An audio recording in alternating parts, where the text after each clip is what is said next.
The bus groaned to a stop at the edge of Millbrook Hollow, kicking up a curtain of red dust that hung in the October air long after the engine had died. Ethan Cole stepped down onto the cracked asphalt with a single canvas duffel slung over his shoulder, and for a moment he simply stood there, breathing in the smell of wood smoke and wet hay that had followed him through every dream he'd had in the city.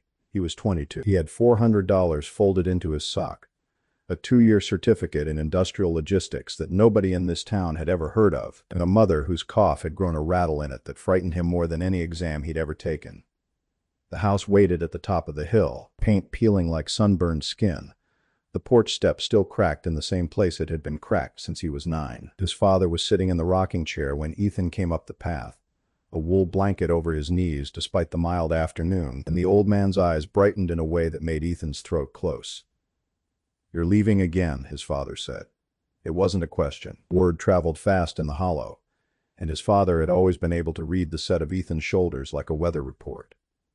"I have to, Dad." Ethan knelt by the chair, the way he'd knelt 100 times before to lace his father's shoes when the arthritis got bad. "There's nothing here. No hospital worth the name. No work that pays more than scraps. I'm not doing this because I want to leave you. I'm doing it because I want to come back and never have to leave again." His mother appeared in the doorway, wiping her hands on her apron, her silver hair pulled back in the same low bun she'd worn since before he could remember. She didn't cry. She had never been a woman who cried in front of her children, but she gripped the doorframe hard enough that her knuckles went pale. "Promise me something," she said. "Anything. Promise me you won't forget who you're doing this for. Money changes a man's hands before it changes his heart. Don't let it change yours." Ethan stood and took both her hands in his, rough already from the loading dock job he'd lined up sight unseen in the city, 300 miles east. "I will build you a life with dignity in it," he said. "I will bring you doctors who don't have to be begged. I will bring you food that isn't watered down to stretch a week. I swear it on everything I have." Behind him, on the porch steps, his older sister Clara watched with her arms folded, a faint, unreadable smile playing at the corner of her mouth. His younger brother Julian, 17 and restless, kicked at a loose porch board and didn't look up at all. "You'll take care of them," Ethan said to his siblings, turning. It was not quite a question either. "I'll send everything I can, every month, without fail. Doctors, food, whatever they need. You just have to be here. Be their hands when I can't be." "Of course," Clara said smoothly. "We're not going anywhere, are we, Julian?" Julian shrugged. "Somebody's got to stay in this town." Ethan showed. In that moment, to hear only the words and not the tone beneath them, he hugged his father, who felt thinner than he remembered even from a week ago.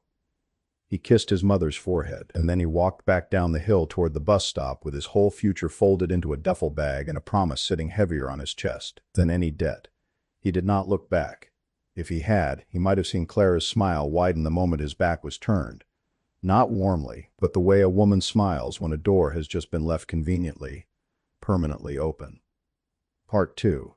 The long climb the city swallowed him whole. For the first 8 months, Ethan slept in a converted storage closet above a noodle shop, sharing the space with 3 other men who worked the same warehouse shifts he did. He unloaded freight trucks from 4 in the morning until his hands blistered, then bled, then finally calloused into something that could grip a 50-pound crate without flinching. He ate the same bowl of plain rice for dinner more nights than he could count, because every spare dollar went into an envelope marked, in his own careful handwriting, for home. He learned the freight business from the ground up, not because anyone taught him, but because he refused to stop asking questions until someone answered them. Which routes were inefficient? Which warehouses lost money on redundant handling? Which small logistics firms were one bad quarter away from folding, and which of those failures were fixable with the right software and the right nerve? By year 2, he had saved enough to buy a battered second-hand laptop and enough courage to pitch an idea to his warehouse manager, a simple tracking system that could cut delivery errors by half. The manager laughed him out of the office. Ethan built it anyway, on nights when his roommates were asleep. Testing it against real freight data he begged from a sympathetic dispatcher. By year 3, 3 small firms were using his software. By year 4, it had a name, Coreline Logistics, and Ethan had quit the warehouse floor to run it out of a rented room with 2 folding tables and a landline. By year 5, Coreline had 11 employees and a contract with a regional shipping conglomerate that changed everything. He worked 18-hour days without complaint. He turned down parties, relationships, vacations, anything that threatened to steal even an hour from the mission that had left the hollow with him on that dusty afternoon. When his college friends asked why he pushed so hard, he had one answer, always the same. I have people waiting for me. And every single month, without exception, rain or shine, flush or lean, Ethan wired money home. In the early years, it was modest. Enough for groceries, enough for the town doctor's visits. As Coraline grew, so did the transfers, climbing from hundreds to thousands to, eventually, tens of thousands a month, all of it routed to an account under Clara's name, all of it accompanied by the same message. For mom and dad. Doctors first. Whatever. Clara's replies came promptly, warmly, always with people attached. Photographs of their mother in a floral cardigan Ethan didn't recognize, sitting in what looked like a sunlit reading nook. Scanned receipts from a pharmacy 2 towns over, itemizing heart medication, blood pressure medication, vitamin supplements. A handwritten note, supposedly from their father, thanking Ethan for the new recliner that had saved his back. They're doing wonderfully, Clara would write. Dad's cough is so much better since Dr. Reyes started him on the new prescription. Mom's put on some healthy weight. Don't worry about a thing. Just focus on your work. We've got them. Ethan read every message twice, sometimes 3 times, and each time some small, tired part of him unclenched a little. He had no reason to imagine the pharmacy in question didn't exist, that Dr. Reyes was a name invented over a bottle of wine, that the recliner photograph had been staged in a furniture showroom on a slow Tuesday afternoon while the actual chair his father sat in back home had a broken spring poking through the cushion. He trusted them. He had built his entire adult life around the belief that trust, once given to family, did not need to be re-earned every month like a subscription. It was the one blind spot in a man who otherwise questioned everything, audited every contract, stress-tested every shipping route, negotiated every deal down to the decimal. With Clara and Julian, he simply believed. Year 6 brought Coraline's first $1 million quarter. Year 7 brought a bidding war between 2 logistics conglomerates hungry to fold his tracking software into their national networks. Year 8 brought the offer that changed the shape of his entire life. A buyout so large that Ethan sat alone in his office at 11 at night, staring at the number on the screen, and found that he was crying, not from joy exactly, but from the strange, disorienting relief of a promise finally within reach. He signed the papers on a Tuesday. By Wednesday, Ethan Cole was, by any reasonable definition, a wealthy man. He did not buy a yacht. He did not buy a mansion in the city. The first thing he did, before his lawyers had even finished the closing paperwork, was open a real estate app and search for properties in Millbrook Hollow. Part 3. The secret preparation. He wanted it to be a surprise. The good kind. The kind his parents deserved after 8 years of silence broken only by phone calls too short and too rare, always cut off by Ethan's own exhaustion or Clara's insistence that they're resting. Don't want to wake them. He found a hillside property just outside town, the old Ashford estate, long vacant, with good bones and a view of the valley that reminded him of the mornings he used to watch from the porch as a boy. He bought it outright, in cash, and hired a renovation crew to work through the summer. New plumbing, a walk-in shower built for aging joints, a sunroom his mother could sit in without needing to climb a single step. He hired a private physician, a soft-spoken internist named Dr. Priyananda, who specialized in geriatric cardiac care, and arranged for her to make house calls twice a week once his parents were settled. He filled a walk-in closet with new clothes and sizes he had to guess at, because he hadn't seen either of his parents in the flesh for 8 years. He had a legal team draw up new deeds, not just for the villa, but for the family land itself, transferred fully and irrevocably into his parents' names, so that no matter what happened to him, they would never again be at the mercy of anyone's goodwill. He wanted to walk up that same cracked porch step, take his mother's hands the way he had the day he left, and tell her, "I kept my promise," every word of it. He did not call ahead. He wanted to see their faces. Part 4. The triumphant return. The sedan was sleek and quiet, nothing like the rattling bus that had once carried him away. Ethan drove the last stretch of road himself, the valley opening up on either side in shades of gold he hadn't let himself remember in years. In the trunk sat a box of legal deeds, a leather case of gifts he'd chosen and rejected a dozen times, and a small cooler with his father's new heart medication packed carefully in ice, per Dr. Nandan's instructions. He turned up the familiar hill road, heart hammering in a way that no boardroom negotiation had ever managed to produce, and there, where the old sagging house should have stood, was a mansion. Not his mansion. Not the Ashford estate he'd purchased. A different property entirely, 3 lots down, newly renovated with a circular driveway, marble columns flanking the entrance, and 2 luxury SUVs parked out front gleaming in the afternoon sun. Ethan parked at the gate, confused, checking the address on his phone twice. This was the family plot. This was where the old house had always stood. But the old house was gone, replaced by something that looked lifted from a real estate magazine. He walked to the door and knocked. A man in a crisp polo shirt answered. Mid-50s, a gold watch catching the light, an expression that soured the instant he took in Ethan's travel-worn coat and unfamiliar face. "Can I help you?" the man said, in the tone of someone already deciding the answer was no. "I'm looking for my parents, Robert and Marion Cole. This was their land." The man's eyebrows rose, and something like amusement crossed his face. "You must be the brother, the city one." He didn't step aside. "Clara's husband's father, actually. This is our house now. Clara bought it fair and square, with her brother's endless cash, so I don't see what business you have knocking on it like a stranger. Where are my parents?" The man waved a hand vaguely toward the tree line at the edge of the property, already losing interest, already closing the door. "Somewhere back there, I imagine. Not my concern." Part 5. The Whispered Secret. Ethan stood frozen on the gleaming porch for a long moment before he heard a voice call his name. His actual childhood nickname, one nobody in the city had used in decades. Ethan Cole, is that you?" He turned to find Mrs. Alvarez, who had lived 2 properties over since before he was born, standing at the fence line with a basket of tomatoes balanced on one hip, staring at him like he was a ghost. Mrs. Alvarez. He crossed to her, and something in his face must have told her everything because her expression crumpled with a grief that looked rehearsed from months of holding it in. "Oh, honey," she said. "You don't know, do you? You really don't know."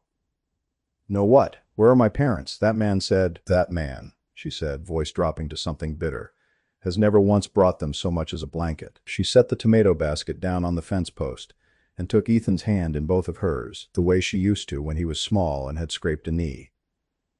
"Your parents aren't in that house, sweetheart. They've never set foot in that house." "Then where?" "Come with me, I'll show you. But you need to prepare yourself." Part 6. The dilapidated tool shed. Mrs. Alvarez led him around the back of the property, past the new mansion's manicured hedges, to a corner of the land that the renovation crews had apparently never bothered to touch. A sagging tool shed at the tree line, tin roof rusted through in patches, one wall bowed inward like it might collapse in the next hard rain. "This is where they put the old furniture, isn't it?" Ethan said. Though even as the words left him he knew, somehow, that they weren't true. Alvarez didn't answer.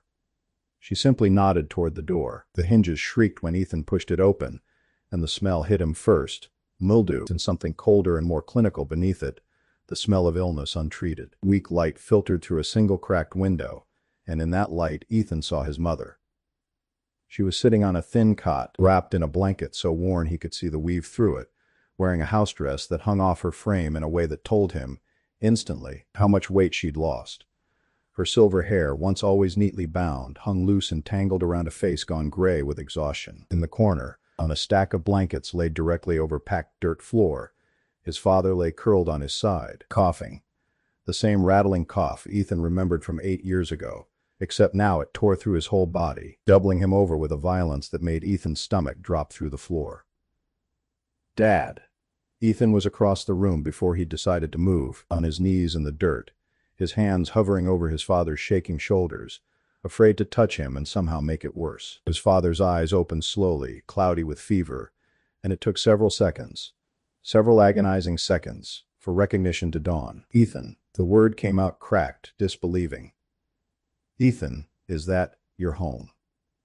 His mother was already crying, silent tears cutting tracks through the dust on her cheeks, reaching for him with hands that trembled from cold or weakness or both. "He came back," she whispered. "He really came back. I'm here, Mom. I'm so sorry. I didn't know." He was crying too, he realized distantly. Some part of his mind that still functioned in numbers and logistics already calculating how fast the air ambulance could arrive, how fast Dr. Andon could meet them at the hospital, how fast he could burn the world down around whoever had done this. Part 7. The Counterfeit Medicine. Ethan spotted the amber pill bottle on the overturned crate that served as a nightstand, His father's heart medication, the same brand name he'd wired money for every month for years. He picked it up, some instinct making him twist off the cap, and shook a few tablets into his palm. They were the wrong shape. Too uniform. Too smooth. Without the specific mottled texture his research into his father's actual prescription had taught him to recognize. He'd spent an entire evening 2 weeks earlier reading about this exact medication, cross-referencing it with Dr. Mandan, wanting to be prepared for every question his father might ask. These weren't heart pills. These were sugar tablets. The kind sold in bulk at any pharmacy, repackaged into a bottle with the right label to pass a glance. "Dad, when's the last time you actually took real medication?" "Not." He held up the bottle, hand shaking now with a fury he was struggling to keep out of his voice, not wanting to frighten his parents further. "Not this." His father shook his head weakly. "Julian brings the bottle every month, says the money's tight, prices went up. I didn't want to ask more of him, didn't want to be a burden." "You are not a burden," Ethan said, and his voice broke on the word. "You were never a burden, not for one single day." Part 8. The long-suffering silence. His mother reached for his hand, gripping it with more strength than her frail body seemed capable of. "We didn't want you to worry," she said. "You were building something for us. We could hear it in your voice every time you called. How tired you were. How hard you were working. We thought, if we just held on a little longer, waited quietly, you'd come home and everything would be all right. We didn't want to be the reason you came home before you were ready. We didn't want to take that from you. You should have told me. The first month it started, you should have called me." "Clara said you'd be angry," his father said, each word costing him visible effort. "Said it would distract you from your work, that you'd come home too soon and lose everything you'd built. We didn't know what to believe anymore. We waited. We're good at waiting." Ethan pressed his forehead to his mother's hand and let himself feel, for just a moment, the full weight of what those 8 years had actually cost. Not the money, not the hours, but this. 2 people who loved him enough to freeze quietly in a shed rather than risk becoming a burden to the son they were so proud of. Part 9. The neighbor's testimony. Outside the shed, while a hospital transfer team Ethan had called with shaking hands prepared to move his parents, Mrs. Alvarez told him the rest, her voice low and furious. "Clara built that mansion 2 years ago. New cars every year. I've counted 4 so far, each one nicer than the last. She throws parties every month, hires caterers from the city. Julian." She shook her head. "Julian's got a gambling habit that everyone in this town knows about except, apparently, you. He opened some kind of nightclub last year, lost the whole investment in 3 months. Opened another one on credit. Your money's been paying for all of it. Every wire you sent, straight into their pockets, while your parents froze 50 yards from a house with 6 empty bedrooms." "How long?" Ethan's voice was barely a whisper. "How long has it been like this?" "The shed?" "Going on 3 years now, since Clara's in-laws pushed for the new build and decided your parents' old house was, what did they call it? An eyesore that would hurt property value. They knocked it down before the new house even started construction. Your parents have been out here in every season since. I brought food when I could.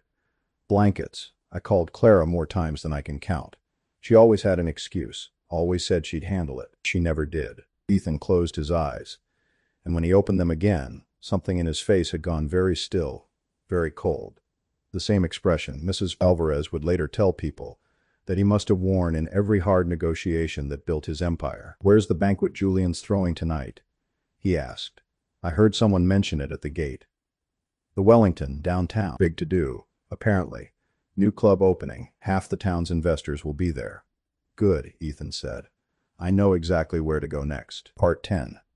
The emergency evacuation. He didn't wait for the ambulance to fully load before he was on the phone, voice tight with barely restrained emotion, but perfectly clear, perfectly precise.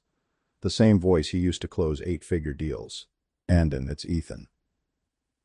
I need the air ambulance team now, not this afternoon now.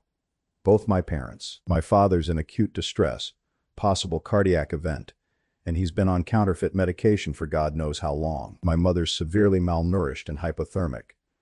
I want them at St. Aurelius within the hour, top floor, whatever it costs." He knelt by the stretcher as the paramedics worked, holding his mother's hand through the whole transfer, murmuring reassurances he wasn't entirely sure he believed himself. His father drifted in and out, but every time his eyes opened, they found Ethan's face and something in them eased, Just slightly, like a man finally allowed to stop holding his breath. "You're going to be okay," Ethan told them both, over and over, as much for himself as for them. "I promise you. This time, I promise you. And I will not break it." The helicopter lifted off from the Ashford property's wide front lawn. The villa Ethan had actually bought still gleaming and empty and untouched, visible from the air as they rose. He watched it shrink below him and thought, with a clarity that felt almost peaceful in its coldness, of exactly what he was going to do next. Part 11. The lavish banquet. The Wellington's grand ballroom shimmered with the kind of excess that only exists to be photographed.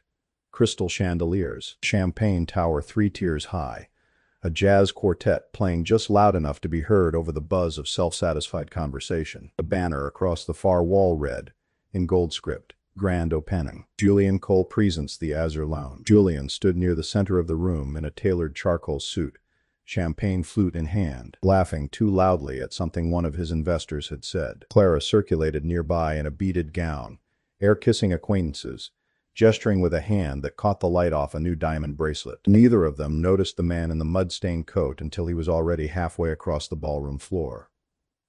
Conversation died in a slow ripple, guests turning to stare, murmuring, as Ethan crossed the marble and boots still caked with the dirt of the shed floor, his coat streaked with grime, his eyes fixed on his siblings with an expression that made even the caterers step back. "Ethan?" Clara's smile flickered, recalibrated with practiced speed into warm surprise. "You're here. You should have called ahead. We would have." She swept toward him, arms open for an embrace he did not return. "This is perfect timing, actually. We're a little behind on tonight's deposit for the venue, if you could just—" Part 12. The cold interrogation. "Where are Mom and Dad?" Ethan said. Not a greeting. Not a question even, in the way most questions carry uncertainty. It was a demand, flat and quiet, and it cut through the ambient noise of the ballroom like a blade. Clara's smile didn't waver, though something behind her eyes did. "They're on a wellness retreat. Up in the mountains. Dr. Reyes recommended it. Thought the mountain air would do wonders for Dad's lungs. They've been asking about you, actually, wondering when you'd finally visit." "There is no Dr. Reyes," Ethan said. "There's no wellness retreat. I just came from the shed at the back of your property, Clara." I held Dad while he coughed up blood on a dirt floor. I found Mom wrapped in a blanket so thin I could see through it. The color drained from Clara's face, but she recovered fast. She had always been quick on her feet, quicker than Ethan had ever given her credit for, though he was beginning to understand that quickness had never once been in service of anyone but herself. "You don't understand the whole situation," she started. "It's complicated. The house needed renovating. We thought it would be temporary." 3 years, Ethan said. "Mrs. Alvarez tells me it's been 3 years. Part 13. The Table of Truth. Ethan reached into his coat and pulled out the items he'd bagged before leaving the property. The counterfeit pill bottle, a handful of photographs he'd taken on his phone of the shed's interior, his mother's hollow face, of his father curled on the dirt floor. He set them down, one by one, on the white tablecloth in front of Julian's stunned investors, in front of the caterers, in front of every guest close enough to see. "This is the medication my brother has been giving my father for his heart condition," Ethan said, holding up the amber bottle so the room could see. "It's sugar. Placebo tablets in a repackaged bottle. I paid for real medication every single month. This is what my father actually received." Gasps rippled outward. Somewhere near the champagne tower, a woman covered her mouth. An older man, clearly one of Julian's investors, set down his glass with a small, disgusted clink. "And this," Ethan continued, laying the photographs across the table like a hand of cards nobody wanted to be dealt, "is where my parents have been living for the past 3 years, while my sister built a 6-bedroom mansion with the money I sent for their care." Clara grabbed for the photographs, but Ethan closed his hand over hers, gently but with a strength that stopped her cold. "No," he said. "Everyone should see this. Everyone who's about to invest in my brother's club should know exactly the kind of man they're funding." Part 14. The unrepentant backlash, the silence that followed, was thick enough to taste, broken only when Julian, red-faced and cornered, slammed his champagne flute down hard enough to crack the stem. "You have no idea what it's like," Julian snapped, voice rising, all pretense of composure gone. "Stuck here in this dead-end town, watching you swan around the city like some kind of hero while we did the actual work of dealing with them, day in and day out. You think it's easy, having 2 useless old people hanging around, needing this, needing that, coughing all night, complaining constantly. They were a burden. Ethan. A dead weight around our necks while you got to play businessman 300 miles away. The words landed in the ballroom like a physical blow, and Ethan watched, almost distantly, as several investors near Julian actually took a step back, as if his brother's cruelty were something contagious they might catch by standing too close. "They're our parents," Ethan said quietly. Quiet, in that moment, was far more devastating than shouting could ever have been. "The people who raised you, fed you, worked themselves into the ground so you'd never have to. And you called them dead weight while they froze in a shed you built to hide them from your own party guests." Julian opened his mouth to say something else, some other justification, but nothing came out. For the first time all evening, he looked genuinely afraid. Part 15. The instant freeze. Ethan pulled out his phone and made a single call, his voice utterly level despite the storm behind his eyes. "Marcus, it's Ethan. I need you to freeze every joint account associated with Clara Whitfield and Julian Cole, effective immediately. Revoke all credit lines tied to my name or my company's name. And pull the Ashford property back. I want confirmation the deed transfer to my parents must be clean, untouched by anyone else's signature. Also, the mansion on the old Cole family plot. I want to know exactly whose name is on that deed within the hour." He hung up before either sibling could speak, though Clara was already sputtering protests, reaching for her own phone with hands that shook so badly she nearly dropped it. "You can't do this," she said. "That money is ours. We earned it. We were the ones who stayed." "You stayed," Ethan said. "Then you let them freeze 50 yards from a mansion. That is not the same as caring for someone. That was never care. It was theft with a return address." Part 16. The swift eviction. Across the ballroom, Clara's father-in-law, the same man who had answered the mansion's door earlier that day, had gone pale and was speaking in urgent, hushed tones to his wife, both of them glancing repeatedly toward Clara with expressions that had curdled from pride into something closer to horror. Within minutes, before the banquet had even fully absorbed what it had just witnessed, Clara's phone buzzed with a text from her mother-in-law. Ethan watched Clara read it, watched her face go through several stages of disbelief before settling into something like panic. "They're locking me out," Clara said to no one in particular, staring at her screen. "They're saying the house was always in his name, that I need to get my things out by tomorrow." Her in-laws, it turned out, had never actually intended to share ownership of a mansion built with someone else's money once that money stopped flowing. The moment Ethan's freeze hit the joint accounts, the moment the scandal touched their family name in front of half the town's investors, Clara's carefully built new life began collapsing with the same swiftness it had been assembled. Part 17. The legal onslaught. By the following week, Ethan's legal team, the same sharp, relentless firm that had negotiated Coraline's buyout, had filed formal charges against both Clara and Julian: fraud, embezzlement, elder abuse, and, at Dr. Nanden's insistence after reviewing his father's condition, intentional endangerment. The counterfeit medication alone, she told investigators, had likely accelerated his father's cardiac deterioration by years. Detectives found the fabricated receipts, the staged photographs, months of financial records showing wire transfers meant for medical care rerouted instead into car dealerships, gambling accounts, then the mansion's construction fund. It was, one investigator told Ethan flatly, one of the more thoroughly documented cases of elder financial abuse they'd handled. Ironic, given how carefully Clara had documented her own crimes in the process of covering them. Part 18. The desperate begging. 2 weeks later, with foreclosure notices piling up and arrest warrants pending, Clara and Julian arrived together at St. Aurelius Hospital, where their parents were still recovering under Dr. Nanden's care. Ethan met them in the hallway outside his father's room, arms crossed, blocking the door. "Please," Clara said. For the first time in years, there were real tears on her face, not the practiced tone she'd once deployed to secure sympathy or delay a hard question. "Please, Ethan, we'll lose everything." Julian's looking at real prison time. "I know what we did was wrong, I know it, but we're still your family." "We were desperate," Julian added, his bravado from the banquet entirely gone, replaced by something small and frightened. "We didn't know how to say no to the money once it started coming. Please, just talk to the lawyers, tell them to drop it, we'll pay it all back, we'll do anything." Part 19. The unwavering wall. Ethan looked at both of them for a long moment, and when he spoke, his voice carried none of the fury from the banquet hall, only a tired, unshakable finality that was somehow worse. "I spent 8 years building a life so I could give our parents dignity," he said. "Every dollar I sent, I sent believing you were keeping that promise for me. You didn't just steal money. You stole 8 years I can never give them back. 8 years they spent believing they were loved and cared for, when they were actually freezing in a shed you built specifically to hide them. You called them dead weight, Julian. In front of a room full of strangers. You didn't misspeak in a moment of panic. That was 3 years of what you actually believed, finally said out loud. The bond we had as siblings didn't break tonight. It broke the day you decided their suffering was an acceptable price for your comfort. I'm not going to pretend otherwise because you're frightened of consequences now that they've finally arrived. Ethan, please.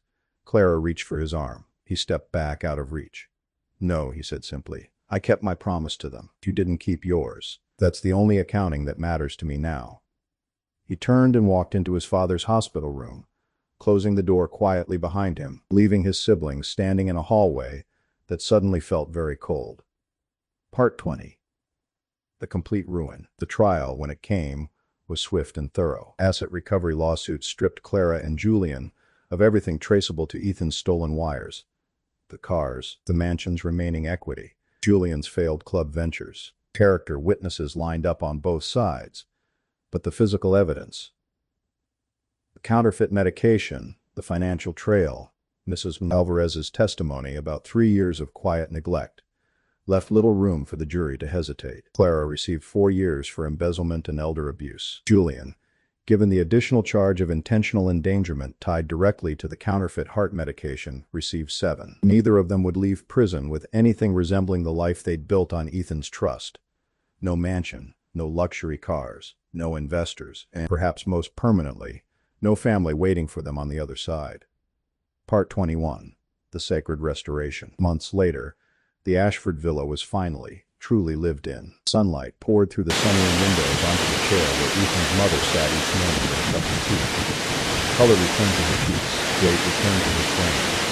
Her hair once again neatly bound the way she'd always kept it. His father moved slowly, still recovering, but steadily. His cough gone, his heart monitored properly now by Dr. Nandan twice a week. Real medication delivered directly by a pharmacy Ethan had personally vetted 3 times over. Ethan had moved his entire operation to be closer to them, running what remained of his consulting work from a home office overlooking the valley he used to watch from a cracked porch step. Every evening, without fail, he joined his parents in the sunroom for dinner, a habit he intended to keep for as long as they'd let him. You didn't have to give up everything in the city for us, his mother told him one evening, watching him set the table with the same careful attention he'd once used to lace his father's shoes. I didn't give up anything, Ethan said. I finally get to keep the promise I made. That's not a sacrifice. That's the whole point of everything I built. His father, stronger now, reached over and gripped his son's hand. The same hand that had once knelt beside a rocking chair on a fading porch, swearing an oath that 8 long years, and one devastating betrayal, had never once managed to break. Outside, the valley settled into evening, gold light spilling over the hills exactly as it had the day Ethan first left. Except now, for the first time since that day, there was nowhere else he needed to be.